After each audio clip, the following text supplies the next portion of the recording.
Hello and welcome to Building the Premier Accounting Firm. This is a podcast dedicated to helping individuals start and build the premier accounting firm in their area. I'm your host, Roger Knecht, president of Universal Accounting Center. And for more than 20 years, I've been helping accounting professionals build the premier accounting business. And in doing so, I've made great relationships, friends, and most importantly, seen people achieve their dreams.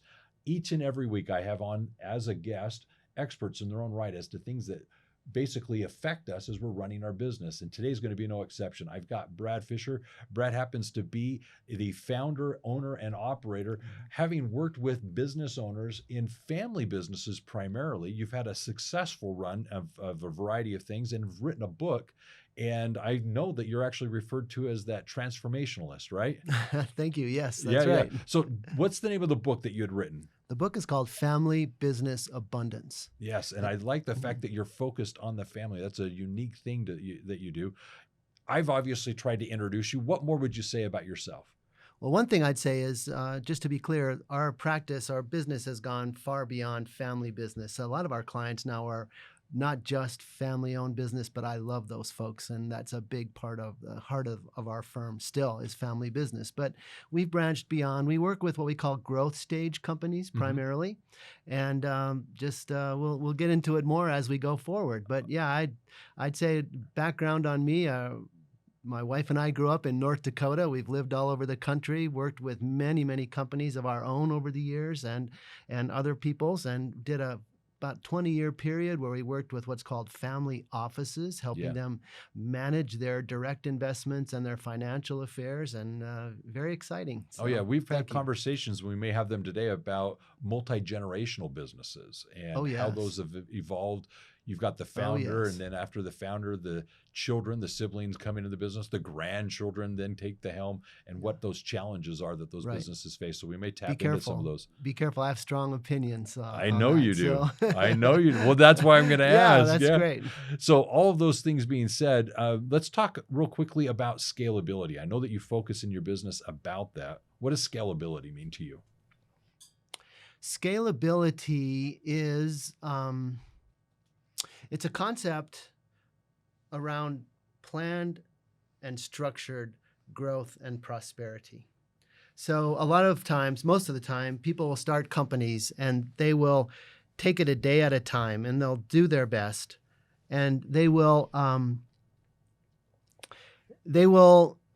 do I phrase this? Like I said, they'll get up in the morning and they'll do their best all day, and the company kind of evolves organically. And if you apply the concept of structural scalability, that means you're structuring the business from an organizational structure, from the business processes, from various aspects of the company. We have 6 what we call scalabilities that we'll talk about later, I hope. Yeah. But once you get those dialed in, then scalability enables you to unlock what we call natural growth systems. That's another topic I'd love to talk about. But what we believe is this: building a business is not about working harder, and it's not even about working smarter. It's about having the right structure and the right processes, and then unlocking the value and the growth that's already there. Scalability enables you to do that. It's like the difference between a stairway and an elevator, or between a shovel and a front-end loader. You can structure it properly so the company does the work and the value is there, and you don't have to work as hard as an owner. So as an owner, what do you think as accounting professionals we will commonly run into as you work with a business owner who is reluctant to scale, reluctant to grow? What's holding them back? By far the most common impediment is the idea that the owner has to be the boss, has to call the shots, has to have control. We find so many companies, really all the way up to $10, $20 million in annual revenue. They are what we call the genius with 1,000 helpers. They're very successful at what they do, so they gradually acquire people and clients or customers, and over time they get tied in knots because they feel like they have to make all the decisions. They have to have all the monkeys on their back, and the company then becomes organized around them, and it becomes unscalable. So what we do, and what the concept of scalability is about, is unlocking that and building an organization where the company works for the owner, not the owner works for the company. Does that make sense? Do you It see what I'm does. saying? Yeah, I actually address this quite often when I speak with not only my clients, but other business leaders. And it's the fact that the goal is to have the business owner be removed from the day-to-day operations of the business. I refer to it as building an organization that's self-sustaining. It's a Hmm. living, breathing entity that's autonomous from the business owner. And so as you extract yourself from those day-to-day operations, I think you're achieving what you're describing. So I think that brings to the next question is, what's the expectation, the ultimate goal of scaling the business? Well, I'll address that, but I want to just speak to something you said. I hear what you're saying about autonomous from the owner, and I agree to that to a certain extent. But what I prefer is to think about it as the owner is leading the company, not running the company. Do you see that distinction? Uh-huh. And so many times the owner feels like he or she needs to run things and control things. Even the language we use in business is kind of about that control. And a lot of the work involved in scalability is helping that owner understand that his or her role is to lead the company, and the leadership team actually runs the business, and the owner is the leader of that leadership team. Now, if they want to, they can extract themselves from that and have the business completely run autonomous, and a lot of people do, and that can work very well. But it's a leadership concept. And so what we're talking about, I mentioned a minute ago this concept of natural growth. The outcome of unlocking that are four key benefits or outcomes. Number one is growth. And I don't mean just top line revenue growth, although that does happen. Owners and leadership teams need to decide how big they want to grow, and there's a whole universe of topics there. But growth also involves learning and skills and quality and capabilities. So there's a broader concept. So growth and prosperity. That means cash flow. That means margins. That means profits at home in your pocket, and resource richness. The third is the idea of time. And in fact, that could be the very most important of all. Is you started this business so you could have a certain lifestyle, so you could have certain time, and most owners find themselves trapped in their own companies. So that's tough. And then the fourth element is impact. Most of us start companies for a reason, and not just for the money. We want to bring something to the world. And maybe that's an environmental, maybe there's a charitable edge to it, but maybe it's just the satisfaction of pleasing customers or solving a problem with them. And the bigger you can get to a certain degree, but the more effective you can get, the better you can scale, the more impact you're going to have. These purposes that you're describing there, these four things, Yeah. really resonate with me, because when we start talking to accounting firms about offering CFO and advisory services, Hmm. much of what you're describing is exactly what they're starting to deal with as they interact with the business owner at that level. Hmm. All of a sudden, those four things become very relevant, and they're beyond just the accounting services that they're providing. So those four things, as you describe them, are very important to understand, because in the end, that's what we're hoping the business owner experiences as we interact with them, is those four elements being improved. Right. And the culture benefits from that too. Everyone in the organization, including the customers, benefit from that. They get the beauty of growth and prosperity and impact and time. And so that combination is very powerful for the owner, but for everyone else as well. Okay, so now you'd mentioned and alluded to, hope that I would ask about the natural growth system. So how does this then segue into this scalability component? Okay. So think about it. I use a couple of examples. Take a little baby acorn, put it in the dirt, cover it up, give it a little water, give it a little fertilizer. If there's sunlight there, in 20 years, you're going to have a 40-foot tree. You can't stop it unless you chop the top off or take away one of those key ingredients. It's a natural growth system.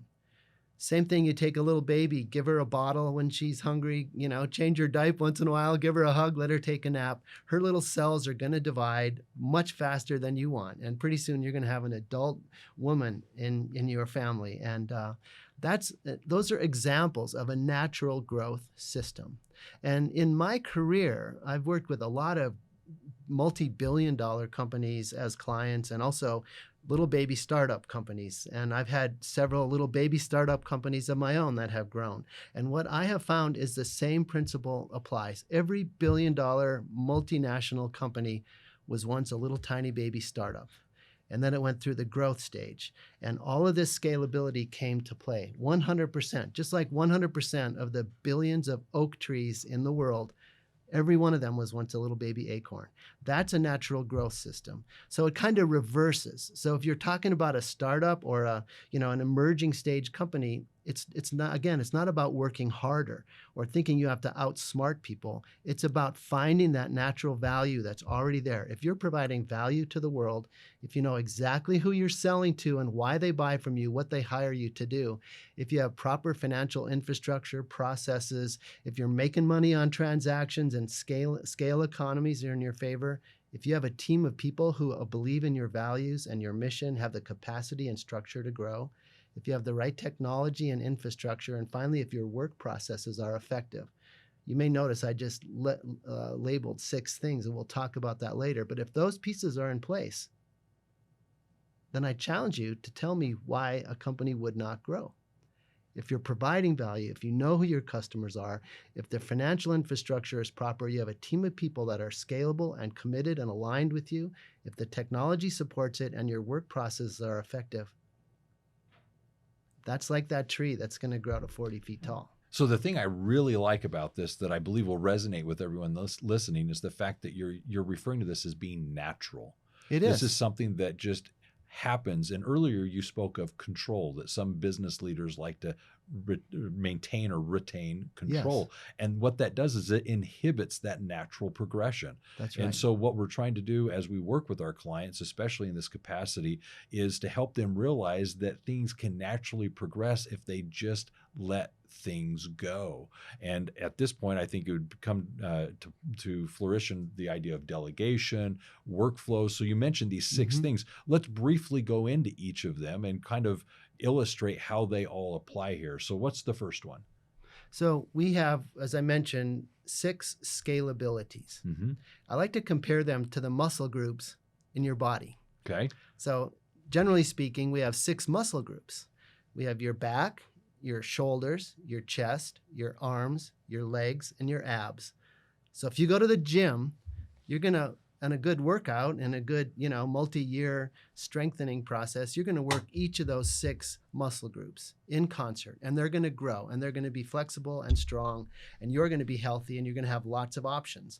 If you went to the gym for 3 years and never once exercised your legs or didn't even walk very much, then you're going to have a lot fewer options than someone that exercised all 6. Do you see what I'm saying? Oh, yeah. And if you don't use them at all, right, they'll atrophy. That's right. Yes.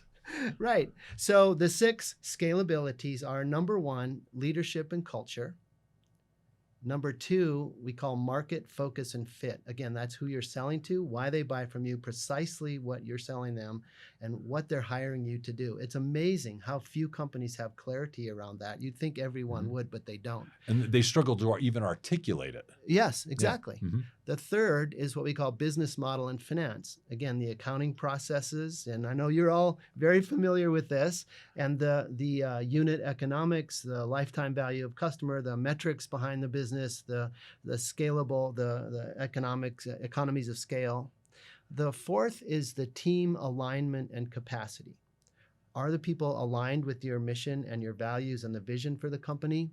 And do they have the proper structure and capacity to grow? The fifth is technology and infrastructure. Technology's first there because, of course, that's huge. And as we accelerate into the future, the technology becomes more and more important every day. But there's also plant and equipment. There's also legal and compliance infrastructure and the tools that the people have to use. So, and then the sixth scalability is work processes and innovation. We call that graduate school, because we can really fine-tune the work processes, make them so much more effective, and then drive innovation so we can stay relevant. So leadership and culture, number 1. Number 2, market, focus, and fit, the customers. Number 3 is the business model and finance. Number 4 is team, alignment, and capacity. Number 5 is technology and infrastructure. And number 6 is work processes and innovation. All right. So my first question to you about those, Hmm. which of those six, which one or two are the ones that you found business owners struggle with either understanding or implementing as you've worked with them? Well, so we always start. We have scalability number one, numbered number one for a reason. But which Leadership and culture, and owners tend to tie themselves into a knot. We already discussed that, the idea that they think they're the boss. Mhm. They have this false sense of security if they have control, or if they think they have control. But in fact, the more control they think they have, the less control they actually have. And they don't take the time to cultivate and develop a leadership team that can run the company. They think they have to run it.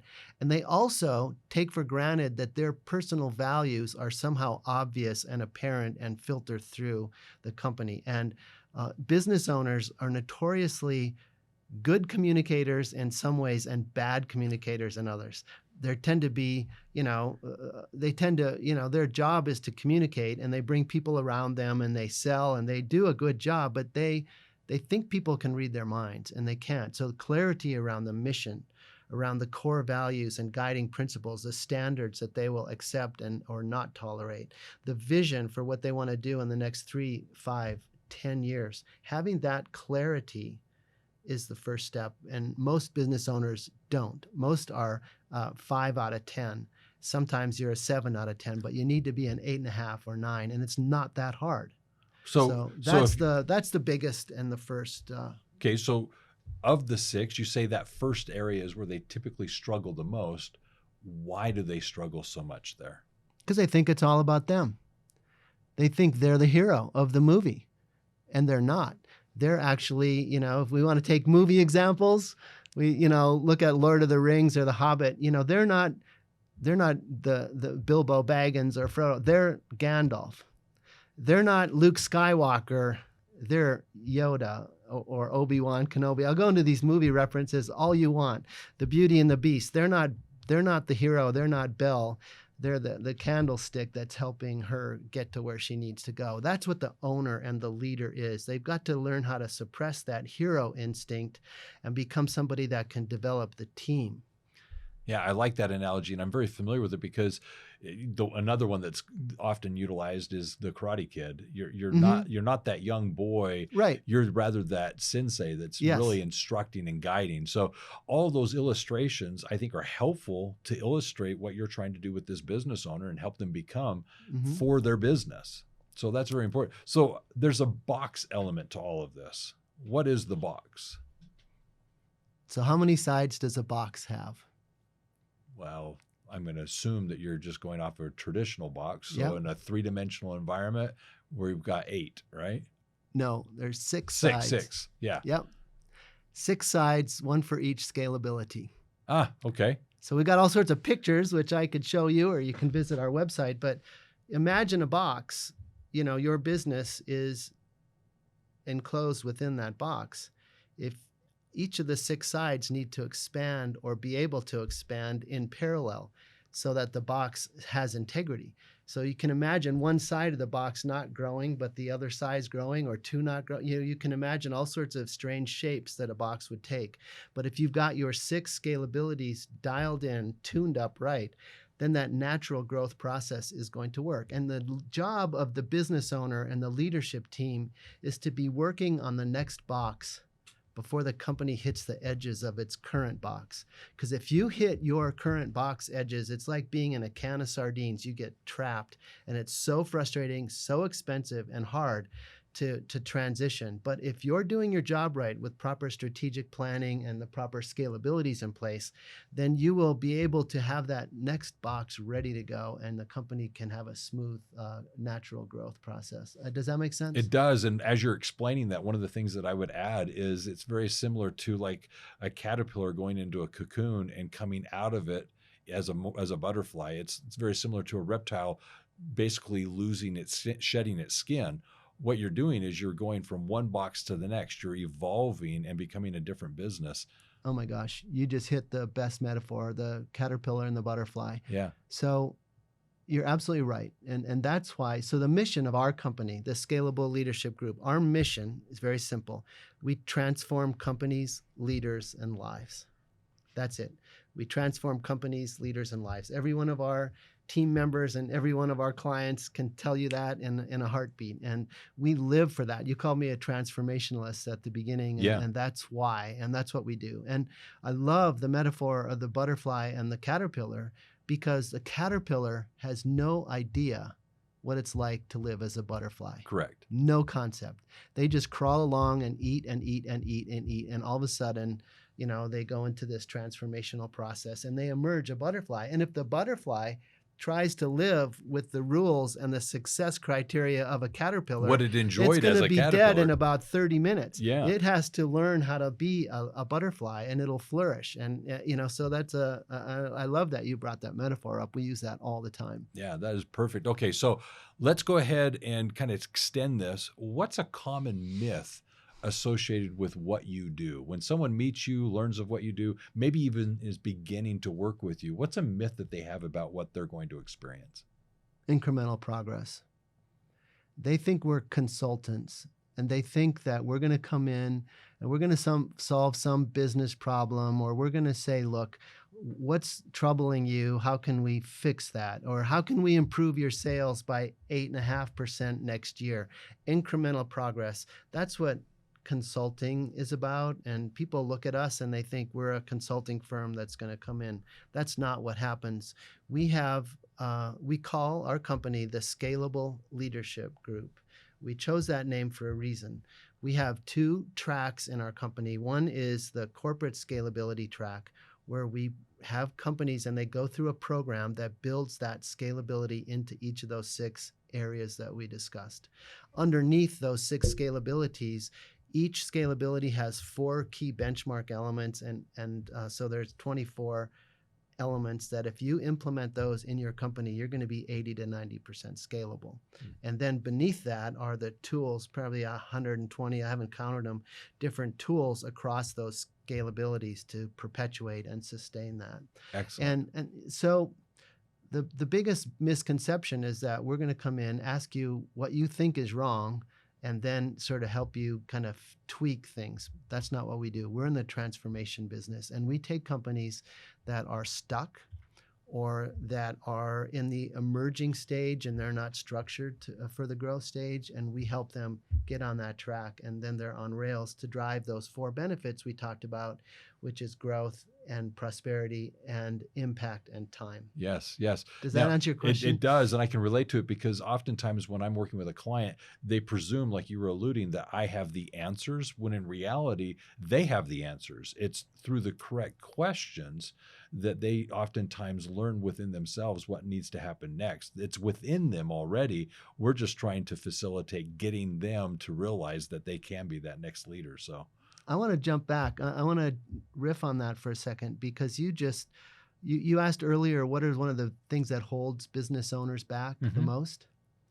And I will tell you, by far, the business owner thinks that they have to have all the answers.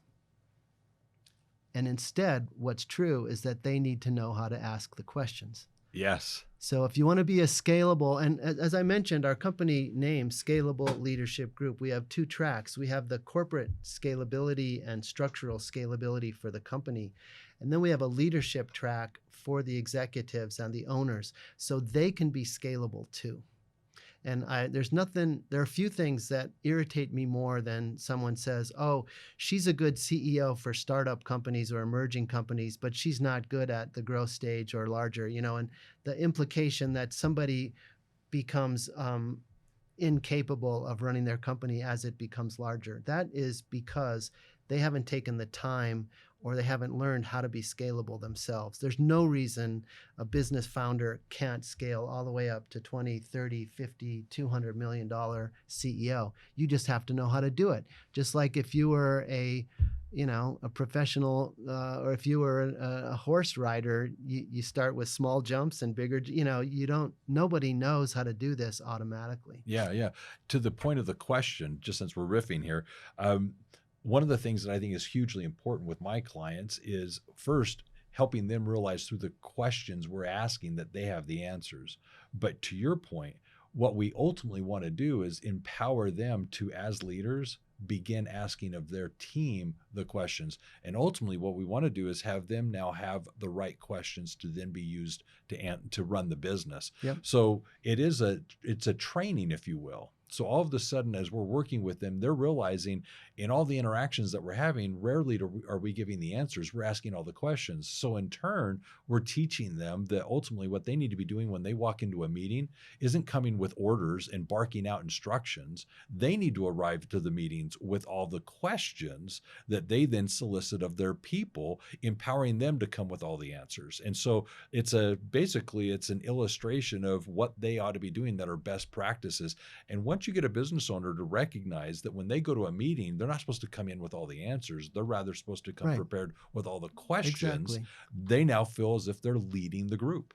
Yeah. The job of the owner, the number one job, is to identify and cultivate the talent and to trust them and to build an environment of trust where they trust you back and they can run the company. And you don't have to have all the monkeys on your back. That's why time is perhaps the most valuable outcome of all. Is if you do this right, they will do the work and you can lead them and you bring your special mojo to the process, but you don't have to have the answers. Just imagine how frustrating it would be if you had to have all the answers Yes. in your life every day. It's like a ton of bricks on your back. And so many people live that way. We've had so many clients that just feel like they're trapped. Speaking of boxes, they're trapped in a little tiny personal box and That they they've can't built get for out. themselves. They built them, yeah. And they're making sometimes millions of dollars. I have worked with owners who say, I'm done. I'm going to sell this. I'm going to shut it down. They're making millions of dollars every year in cash flow and they can't stand it.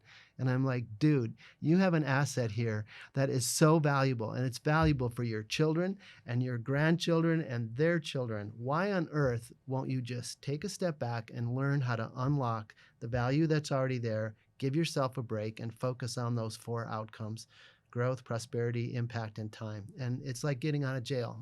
It's amazing how well that works. And when I've had those conversations, oftentimes it is permission for them to let go because they thought in their minds that this is how you're supposed to do it. Yeah, they thought they're supposed to be the boss. I'm like, no, you're not supposed to be the boss. Yeah. You're supposed to lead and cultivate the team. Yep. That's what makes a difference. So once they have that permission and they embrace that, they're teachable, and we're able to work with them and mold them. So I like how we're going with this. So here's another question for you related to the accounting professionals listening to this conversation. What advice would you have for them as they chose to build these types of working relationships with their clients, offer such services where they're now in that CFO advisory space? What advice do you have for them to help them actually excel in offering these services to their clients? Tell the truth. Tell the truth. You can see when someone has trapped themselves in a box.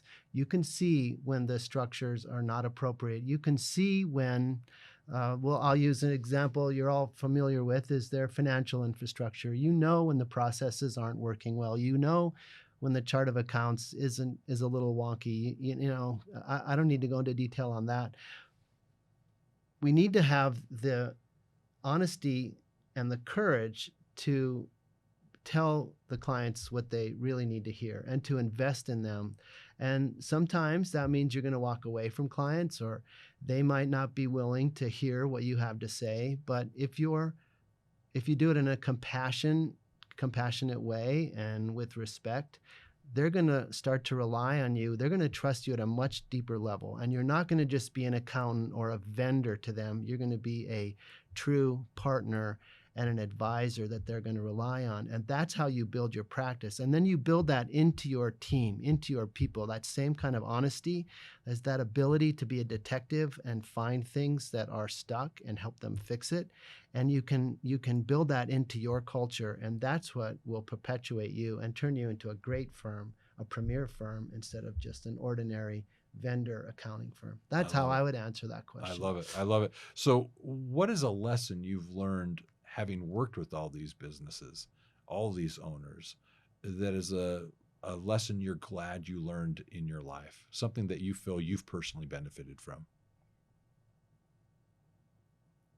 I think that the lesson, the thing that I would focus more, you surprised me with that question, so I have to think a minute. Oh, I've got more I coming. would I would say this will probably surprise you, but I would say the biggest lesson I've learned is joy.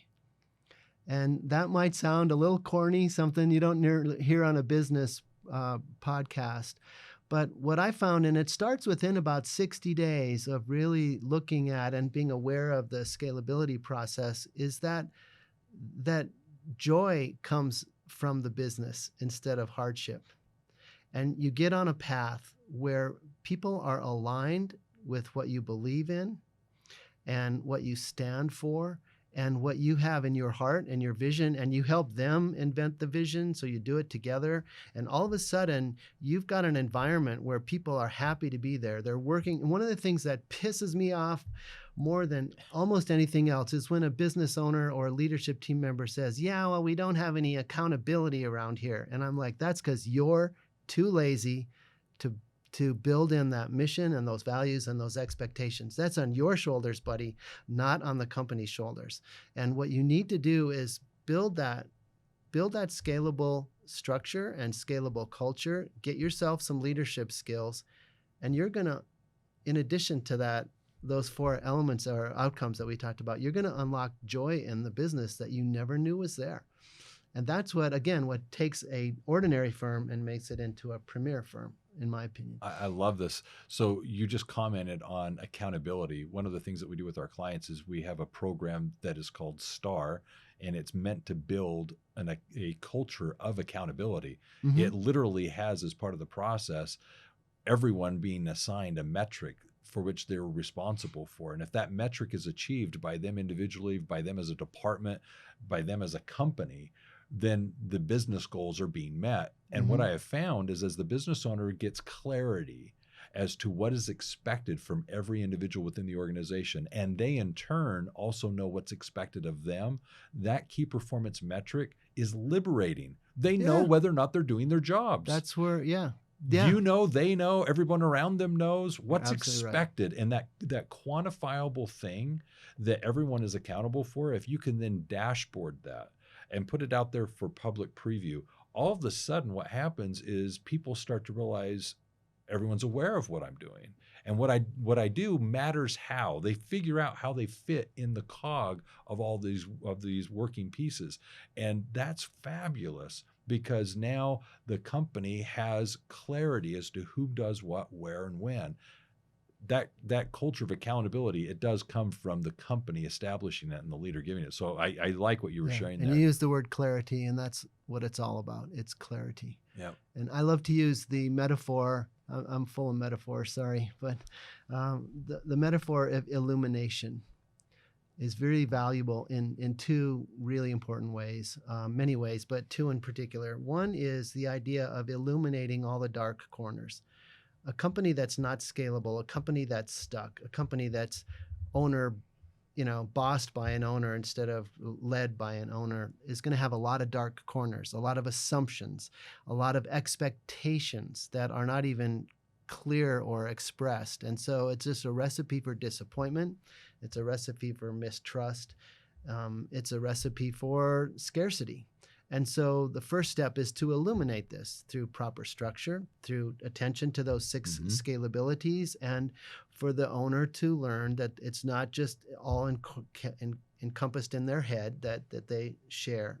So that's the illumination of the dark edges. The other thing is a story or a metaphor that a friend of mine, Shirzad Shamin is his name, amazing guy. Anyway, he has another take on illumination, and that is the lighthouse.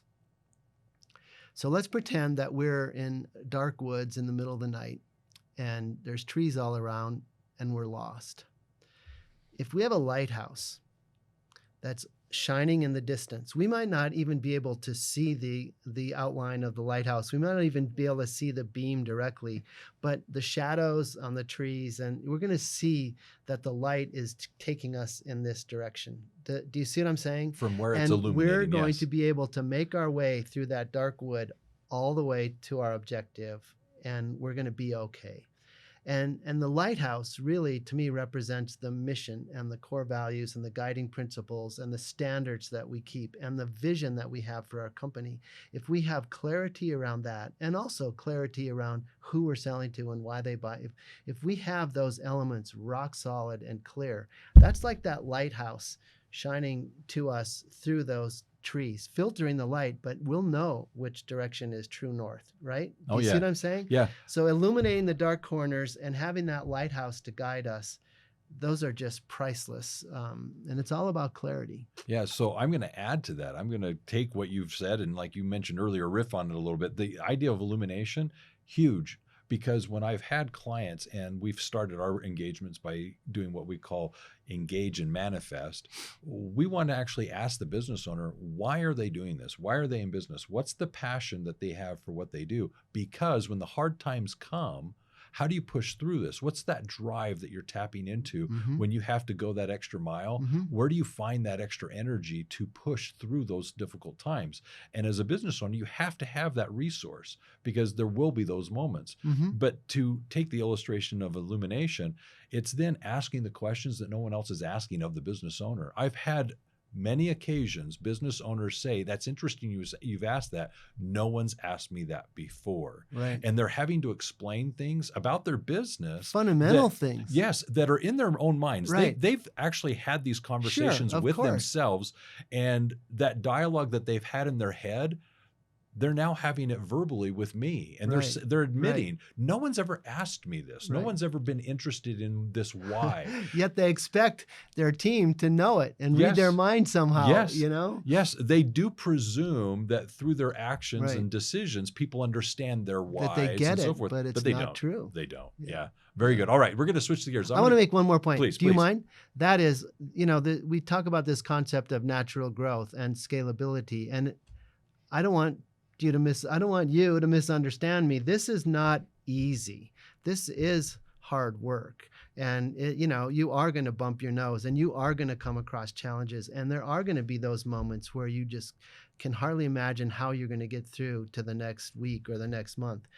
But again, if you have that lighthouse, then you're going to be able to get there. And it is much easier overall, but it doesn't mean that it's easy. It's simple, but it's not easy. Does that make sense? It completely does. And I'll actually illustrate my version of that. When I meet with a client and we're beginning the conversation about doing an engagement, the essence of the engagement are very specific things, right? We've got very clear things that we're going to be working on. And I explained that the engagement is going to be 12 to 18 months of implementation. So it's going to take me 12 months to learn and implement these things. Yes. Ultimately, it turns into 2 years, 3 years. So even though it's conceptually things that they can grasp, the implementation, the application of these things takes time to insert within a business. The business is already operating and running, and you're trying to take this machine that's it's high performance in many instances, lots of things going on, and you're now trying to come in and fine tune elements of it. And it takes finesse, and the business owner recognizes, wow, that's an important thing, but it's going to take me a few weeks, a few months to educate my management, educate my employees to implement this new process. So it's easy to describe, it's lengthy to implement in many instances. Sure. Why would someone expect they could become a professional violinist in 6 months or 9 months, or a professional tennis player? You know, we think that leadership and business is like some innate talent, but it's not. It's a learned skill. Yeah. Carol Dweck. Have you ever heard of that name? No, Carol Dweck. She wrote a wonderful, wonderful company, book. I think it's called Mindsets. And she's a psychology professor out at Stanford University. And she makes a distinction between a fixed mindset and a growth mindset. A fixed mindset would say, I'm not good at math. How many of us have said that in our lives, and we stop trying to learn math because we just think we're not good at it? A growth mindset would say, I'm not good at math yet, and I've got a lot to learn, but I'm capable of learning math. Same thing happens with leadership. People think, well, I'm a good leader. That's me. That's not true. It's a skill, and implementing the stuff you're talking about takes months, and it's learning. It's just like learning your forehand and your backhand and your serve, and that doesn't happen instantly. Why should business mastery occur instantly. Does that make sense? It does. And I'm actually going to add to that. That's what's so fun and exciting about this. And honestly, this Yeah. is what we're getting paid to do as we're providing these services to our clients. But that's also the energy and the enthusiasm that we bring to the table. When you work with a business owner that is passionate about their business, like we are about the services we're providing, this is a wonderful synergistic relationship that they're happy to pay for simply because it's transformational. They're morphing, they're changing, Yeah. they're improving, they're becoming better. And I really do believe that this is just a fun journey to go on. I Oh, liked yeah. your statement earlier. There's joy to be That's had where in the this. joy comes. Yeah. For being a transformational. Yeah, that's There exactly you go. right. There you go. All right. So here's the question. What is it that the people you work with or people you meet most often misunderstand about you? About me About personally? you personally. If I meet Brad, Brad has this aura, this allure of what? And you're like, that's not me. That's people are misunderstanding me. I'm really this kind of a guy. So I grew up in North Dakota, Mm-hmm. and my wife did too. And I don't know if we got this from that, but maybe it's Midwestern values or culture or whatever. But I come across as a very gentle, kind of self-deprecating person. Okay. And I'm very compassionate, and I believe in people's capabilities. And, so I don't come in and I wouldn't say I'm like a hard-edged person when you first meet me, but I take pride in the fact that I'm a confrontationalist. Interesting. I'm very serious about embracing conflict and confrontation. And that doesn't mean yelling and screaming and fighting. It means having the courage to look someone in the eye and talk about the tough issues and to confront things that they're afraid of and that are holding them back. Sometimes instead of, after people know me for a while, they say I'm not a consultant, I'm an insultant. And so that would be the thing that I think surprises people most about me is that look, if we're going to make progress, if we're going to transform, people are afraid to change. Organizations find it very difficult to change. And so we have to have the honesty, as I mentioned earlier, the honesty and the courage to drive that change. And that means you have to confront assumptions, you have to confront fears, you have to confront politics and power dynamics within organizations. And I think people are surprised once we start working together at how direct that becomes. But again, it's not a bad thing. There's joy in that too, because every time you're taking off a set of handcuffs every time you confront an issue that's in your life. Yeah. So what I heard from that is that you've got a little bit bigger bite than most people realize. Okay. Yeah.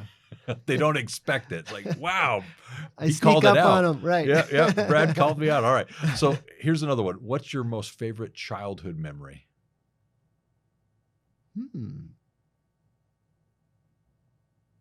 That's a really good one. I don't know if 24 years old counts as childhood. That works for me. I'm old enough now. So one of the things that was super fun for me, and it was, I'll have to figure out how to compress this story, but one of my first companies, we started it in 1984.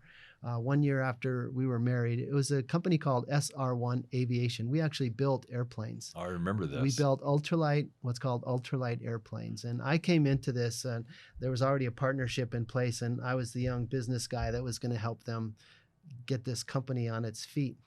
And so I learned how to fly those planes in a very interesting way. I won't go into too much detail. It's called a tail dragger, and you had to learn how to fly on the ground and keep things level and straight before you could go into the air, of course.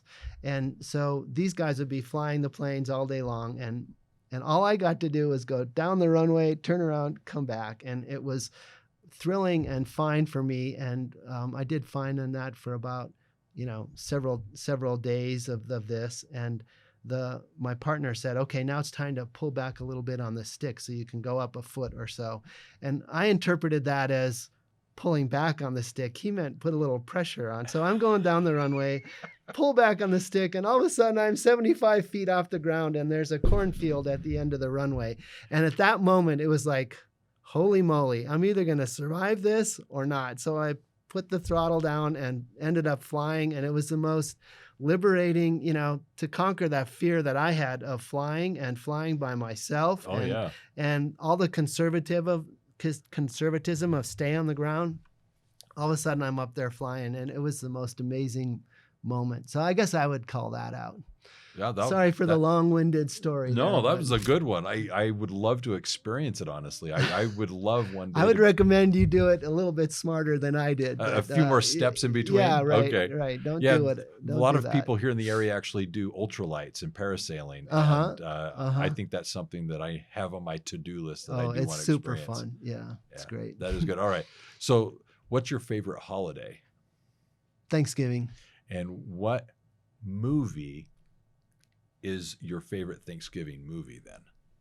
Do you have a movie associated with that? I guess I would say The King's Speech. Oh, that's a good one. Yeah. I like King's Speech. Yeah. That's a wonderful story. Yeah. That's right. It's a wonderful story.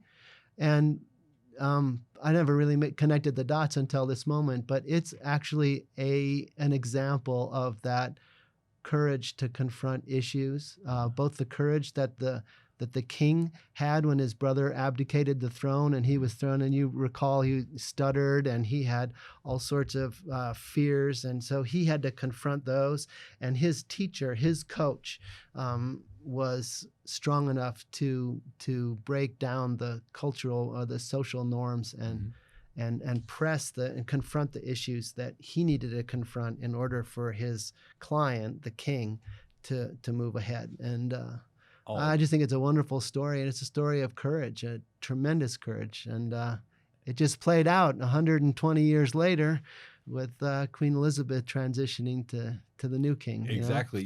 That movie is an amazing movie. The story I quite like, because here he is thrust into something he wasn't expecting. It was very unexpected. But the thing that was astounding is the convergence of technology. Radio was just coming on.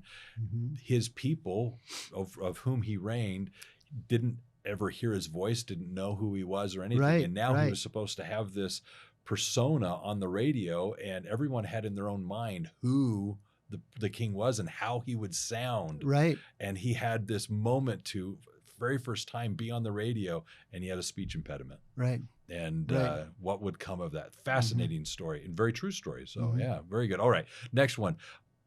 Name someone very influential in your life and how they impacted you.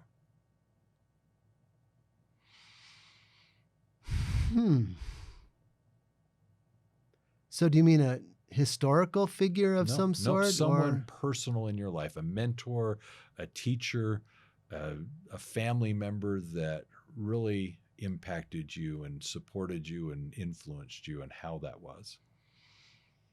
So I mentioned that my wife and I grew up in North Dakota. I started my first company in 1983, the same month we were married, August of 1983. And I spent the next 20 years hardcore entrepreneur, raised millions of dollars of venture capital, ended up out in Silicon Valley, had a wonderful technology company there, started that in 1990. The reason I give you that background is one of our investors and board members in that company was a gentleman named Jim Vose, and he was from Connecticut. That company, that technology company, our clients were advertising agencies and consumer products companies like Colgate, Campbell Soup, Levi Strauss, Coca-Cola, and most of the big ad agencies in New York. So just as an aside, I ended up moving the company to New York, and we spent the next 15 years living in New York and Connecticut. Wonderful time. But this gentleman was on my board, and we sold that company to Reuters, in the big English conglomerate, in 1997. And then I started another company, actually incubated it in his office. And then we sold that in 2001. And he approached me. We had worked together for 11 years. He was on 2 company boards of mine. And he invited me to help him build what he called a family office, which I'll explain in a second, and a hedge fund that he was creating.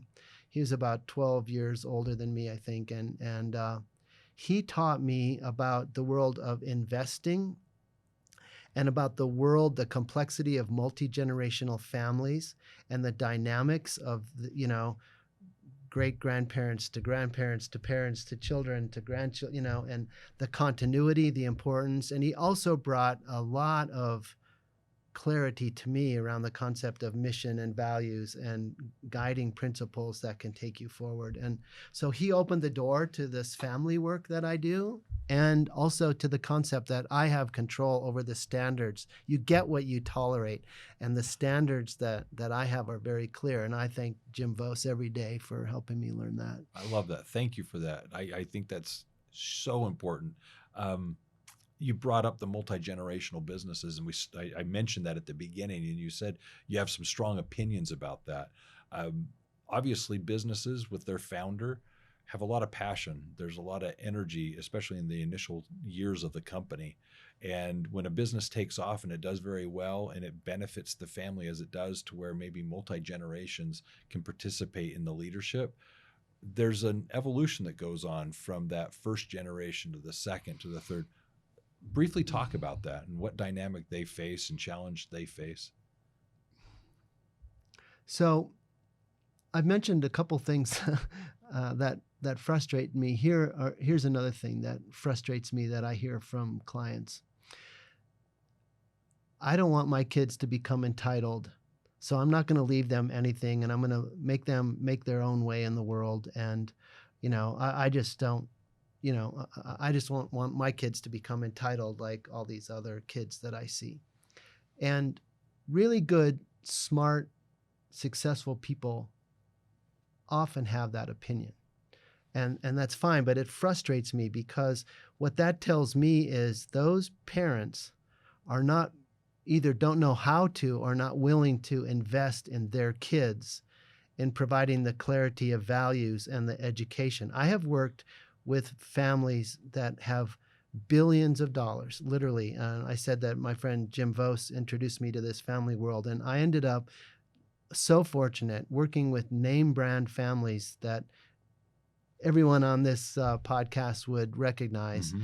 5th, 6th, 7th, 8th generation, and they do it right. And some families do it right. They teach these kids. Just because you have money doesn't mean your kids have to be ruined. Money is just an amplifier. It's not good or bad. It amplifies the good things and it amplifies the bad things. So if the parents take the time to really help their kids understand the power and the value of what they have, the abundance that they have, then they can perpetuate that wealth for much longer and give much better lives to their kids and grandkids. Number two is the idea in our culture that we should be engaged to flip our business. We even have names for it. Oh, I have my takeout event or my liquidity event, or you go to the country club and you talk to your friends and you say, yeah, well, I sold my company for an 8x multiple or a 12. It's all about building and selling companies. Somehow this private equity industry and the venture capital industry and the popular culture has evolved that we have to just sell our businesses. But I say, yeah, sometimes it's the right time to harvest a company, but that company can drive millions of dollars of value and tons of impact and guide the course of your family for 100 years. You don't have to sell it today. You have to set it up so the company can run this natural growth process that I talked about. So it's not a burden on the family. It's an asset of the family. So those two things, not taking the time or understanding how to train your kids into their wealth so that they can be positive stewards of that and build on it. And number two, thinking of the company as a super valuable asset that can survive for years and doesn't have to be sold. That's not the end goal all the time. Yeah. Does that answer your question? It does. And I'm going to go with this as well, because the analogy I give is it's like a golden goose, and the family has the chance to not only take this goose that was once in an egg and was hatched and grew, but they get to nurture it as a golden goose that's laying these beautiful eggs. And rather than selling it off, teach the kids how to take care of the goose. Engage them. Yes, Yeah, let the sure. goose become part of the family. It's not an either or. It's this is who we are. We like this goose. This is a good goose. We're going to take care of this goose. Right. And you get the kids to participate and get involved and let them do things that contribute to that goose's welfare. That's fun. But the comment that I'd have also about what you were alluding to, where families who do it right kind of nurture their children. I remember a conversation we had a few years ago where we were talking about one particular family that actually had for the extended family, not just a family reunion, but it was more or less like a corporate retreat where the family had brought in speakers and experts on how to educate the children on how to be good parents, good investors, good members of the community. It was just like you would bring in the management team and train them in a retreat to be great managers. They were bringing them in and as family members having a retreat that wasn't just for fun as a vacation. It was literally, let's bring in the experts and let's have them become educated on how to be good citizens, how to give back to the community, how to take these assets that they've been endowed with and leverage them for perpetuity, not just as mom and dad die off. It's now that they're gone, what do we do in their absence with all this wealth we've been given? And it's that charitable donations and it's managing those funds. Would you like to add to any of that? Well, you've opened a huge universe of topics here, but yes, a lot of these big name brand families that we mentioned earlier they have what's called family governance, not just corporate governance. And you need to approach this with intentionality and forethought, and people do. They'll have 300 or 400 people at these reunions, multiple generations, multiple branches, and it's a wonderful thing. And I participated in a ton of that over the years. And by the way, if anyone's interested in learning more about this or how to engage the kids in the business or in the family, I love talking about that. So at the end, we'll show you how to get in touch with me. I'm glad to have a conversation about that and about the scalability of companies and leadership. But anyway, back to your question, it's a very, very powerful way to bring families together, and it is a lot of fun, but people learn and it's age appropriate. We've got the senior generation whose job is to cultivate the younger family members and to train them and to transition the power and the authority. And you've got the people in their prime years from, let's say, 25 to 50 years old that are they're the ones that are going to be driving the bus today. Then you've got what they call the next gen or the emerging generation, roughly from 14 to 15 up to about 23, 24 years old. And then we have what I call the puppies. And there's age appropriate engagement and content and activities that can bring those people continuously and cultivate their talents. One of those you mentioned a second ago, philanthropy, is huge. And that's just an example of a technique that works so well, is engaging the younger generation. And you don't have to be a big 400 people, $1 billion family to do this, but you take those cousins and you say, look, here's $2,000, here's $5,000. We want you to go back, do some research, and tell us who we should give that money to. And get all 6 of those grandkids or those cousins together, or 8 or whatever it is, and have them come to the family with a very simple little presentation of here are the 1 or 2 or 3 things we want to give that money to. That is one of the most engaging, powerful ways of having them be involved and also having them understand how fortunate they are and that abundance. I don't know. I don't want to go into too much detail and take No, this is beautiful because but that's exactly what you meant. That abundance is now their opportunity to give back. And I think when you consider Maslow's hierarchy of needs, once you have that pinnacle moment where you have that opportunity to give back and get involved because you've basically achieved your what's the word? You've manifested your potential. Self-actualization. Self-actualization, yes. What happens is now your family gets to participate in that moment. Your children, your grandchildren. Right. As you're describing everything, one of the things that came to mind is basically how monarchies deal with this?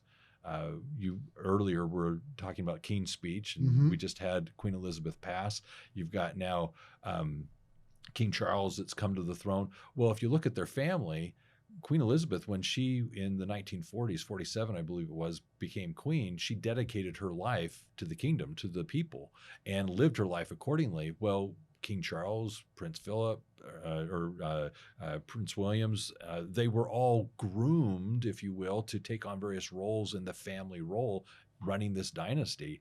And obviously Prince Harry bucked the system, but others choose to embrace that Yeah. family opportunity and play their part and do a lot of good with that ability. So I think we're on to something here, but let's move on to something else.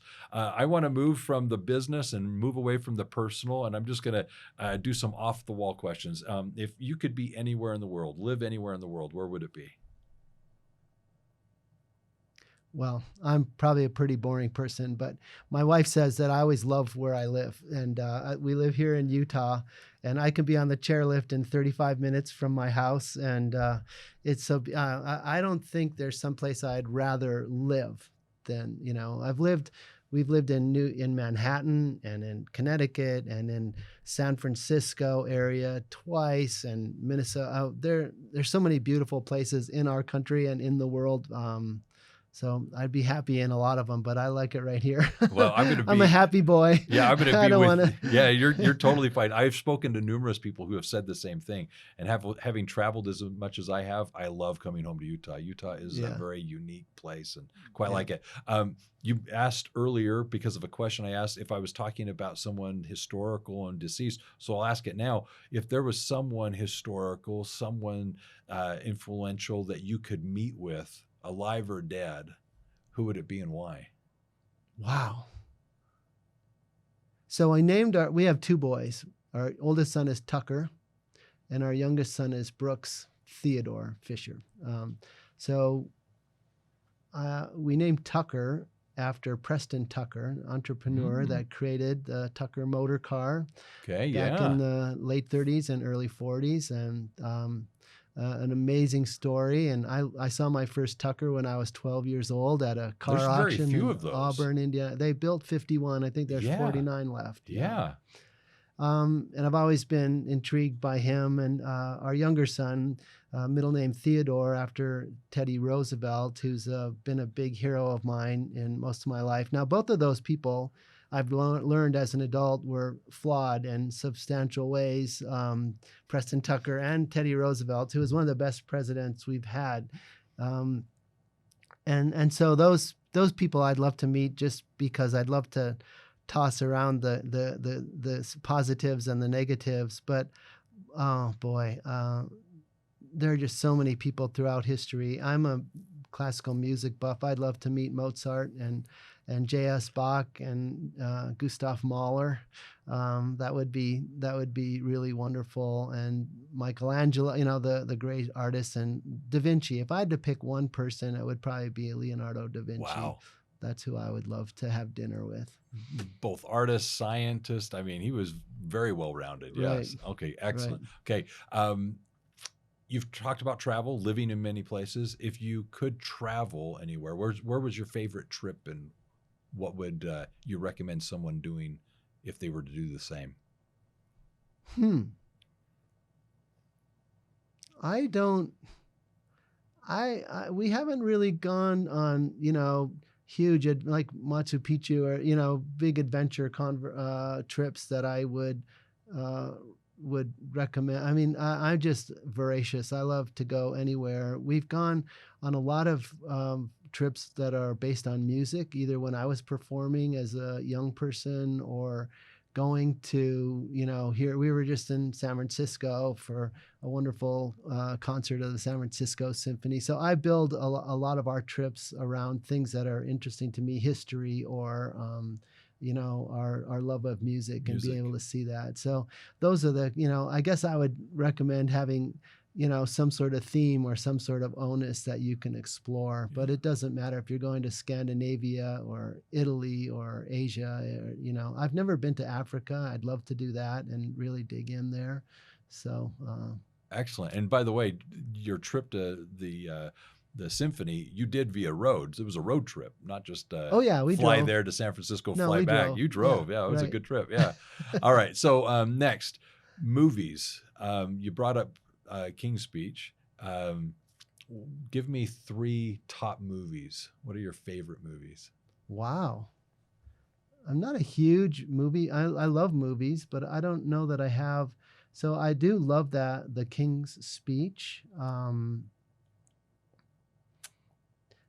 I'll mention the Star Wars movies, not because I'm a Star Wars buff, although our son has a friend who just knows all the intimate details. But that that series really changed the world in a lot of ways, and it changed the world of Hollywood and the idea of the hero's journey, the Joseph Campbell, how that plays out, good against evil on the grand scale. That's been a wonderful, to watch that evolve over the years. Do you have a favorite Star Wars film of the trilogy or of the series? I guess The Empire Strikes Back was probably one of the more powerful ones. I've paid attention in the earlier days and haven't seen all of the movies going forward. But anyway, those are. That's fine. Okay. What's a question I should have asked or you thought I would ask? I don't know if there's a question you should have asked, but you brought up a topic that I think is worth mentioning, and that's generational transitions. Mm-hmm. And you talked about, the family. You talked about it in the context of the English monarchy. And one of the things that people ask me a lot, and I think perhaps our audience members will encounter this problem. They ask me, how do you manage a transition between, the patriarch or matriarch of a company and the next generation, if it's a family member or non-family member? And I like to say that a proper transition takes about 20 years, because that business owner, business leader needs to be able to identify and cultivate the talent that's coming up in the next generation or somebody within their company. Now, of course, I said ideal. It hardly ever people take the luxury of time to do this. Yeah. But it takes 5 to 8 years to find and train that person. And then it takes a couple years to tee that up and start the process. You don't just promote them. You put them in place, and once that transition is in place, then you stay for a couple of years to make sure things are done right. And then you become a resource and an inspiration and a mentor to that person as they go forward.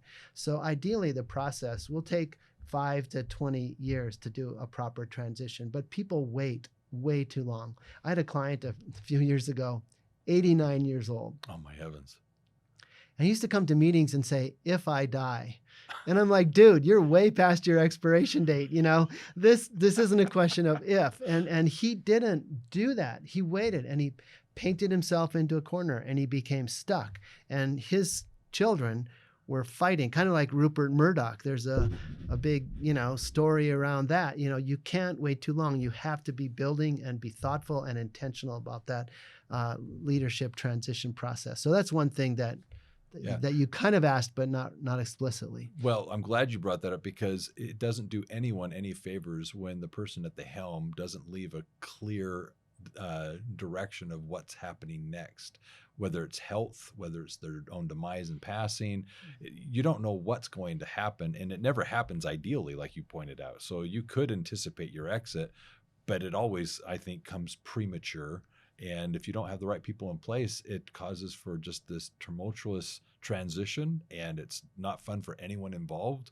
And Right. there's jockeying for power, there's politicking It's poisonous. Yeah, it is poisonous. So, Mhm. yeah, very well said. All right, let's go deep. I'm going to give you 4 topics. You get to pick the topic of choice. So, this is what we're going to talk about next: either faith, music, family, or work-life balance.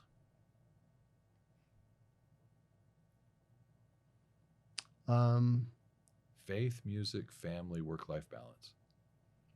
Music, family, work-life balance. Those are the drivers for me. Faith isn't a big driver in my life. So I think any one of those 3 or a combination would Let's be. do music. I know Okay. you love music. How does music complement you in your life? How has it helped you as you've been running your businesses, as you've been working with people? How is music an anchor for you?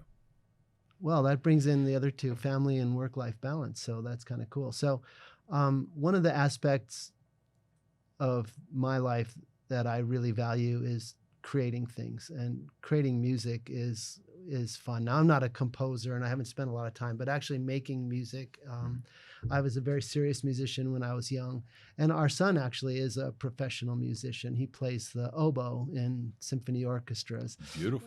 And that our other son as well, both of them when they were young, this is going to sound so nerdy, but they had professional opera careers, believe it or not. Young, especially young boys, but young girls as well, are often, there are roles in operas for them, and our boys got lucky. And I guess one thing I would say is that that has served us well. When other people expect excellence from your kids, it's a very powerful thing. And it's kind of like that leadership concept. It's like we don't have to tell our kids how to behave or what to do. But we provide them the values and that clarity. And anyway, the music has been very good to our family that way. And our older son is a scientist and is a very sort of extreme math person, I guess you could say. And music actually sets somebody up for that. So that has played a role in his career, transitioning from music into his science work.